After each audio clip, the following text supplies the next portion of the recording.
नमस्कार मित्रांनो, मी ॲडव्होकेट विनोद राठोड आणि तुम्ही पाहत आहात महाराष्ट्र लॉ ॲडवायझर. कल्पना करा, उद्या संसदेने एक असा कायदा संमत केला की भारतात यापुढे निवडणुका होणार नाहीत किंवा लोकांचे बोलण्याचे स्वातंत्र्य कायमचे काढून घेतले आहे. तुम्हाला वाटत असेल असं कसं होऊ शकतं? आपल्याकडे संविधान आहे. पण मित्रांनो, संविधानात बदल करण्याचा अधिकार संसदेलाच आहे. मग प्रश्न उरतो तो हाच, संसदेच्या या शक्तीला काही मर्यादा आहेत का, की संसद संविधानाला हवं तसं वाकू शकते? याच प्रश्नाचं उत्तर दडलंय एका अशा केसमध्ये जिथे 13 न्यायाधीशांनी भारताच्या लोकशाहीचं भविष्य एका मताने वाचवलं. जर तो निर्णय त्या दिवशी वेगळा लागला असता तर आज भारत एक लोकशाही देश उरला नसता. आज आपण पाहणार आहोत भारतीय कायदे मंडळाच्या इतिहासातील सर्वात थरारक संघर्ष, केशवानंद भारती विरुद्ध स्टेट ऑफ केरला. हा व्हिडिओ शेवटपर्यंत पहा, कारण शेवटी तुम्हाला समजेल की सामान्य माणसाच्या अधिकार सुरक्षित ठेवण्यासाठी सुप्रीम कोर्टाने कोणती लक्ष्मण रेखा आखली आहे. मित्रांनो, कोणताही खेळ खेळताना त्याचे नियम असतात, पण जर खेळाडूलाच नियम बदलण्याची मुभा दिली तर तो खेळ राहील का? आपल्याला संविधानाचे आर्टिकल 368 संसदेला संविधानाची दुरुस्ती अमेंडमेंट करण्याचा अधिकार देते. संविधानाच्या सुरुवातीच्या काळात सरकारला वाटलं की त्यांच्याकडे अमर्यादित शक्ती आहे. त्यांना वाटलं की ते संविधानाचा कोणताही पान, कोणताही शब्द बदलू शकतात. पण इथेच एक संघर्ष सुरू झाला. संविधानाचे सर्वोच्चत्व मोठे की जनतेने निवडून दिलेले संसदेची इच्छा. सन 1950 ते 70 या काळात भारत एक गरीब देश होता. सरकारला जमीन सुधारणा करायच्या होत्या.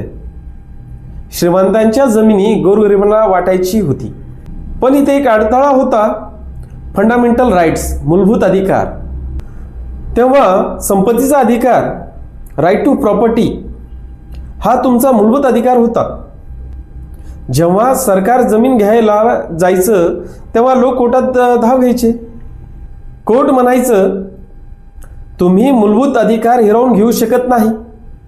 संसद म्हणायचं, आम्ही कायदा बदलू शकतो. या संघर्षातून सरकारने 24वी, 25वी आणि 29वी घटना दुरुस्ती केली. या दुरुस्त्याचा सरळ अर्थ होता, संसद काहीही करू शकते आणि कोर्ट यात ढवळाढवळ करू शकत नाही. हे लोकशाहीसाठी धोक्याची घंटा होती. आणि याच धामाधुमीत एंट्री झाली एका मठाधिपतीची. तुम्हाला वाटत असेल कोणतरी मोठा क्रांतिकारी नेता हा खटला लढत असेल, पण नाही. केरळमधील कासारगोड इथे एक एंडोनीर मठ आहे. त्याचे प्रमुख होते स्वामी केशवानंद भारती. केरळच्या सरकारने मठाची जमीन ताब्यात घेण्याचा निर्णय घेतला. स्वामीजीने कोर्टात धाव घेतली. त्यांना एक फक्त मठाची जमीन वाचवायची होती.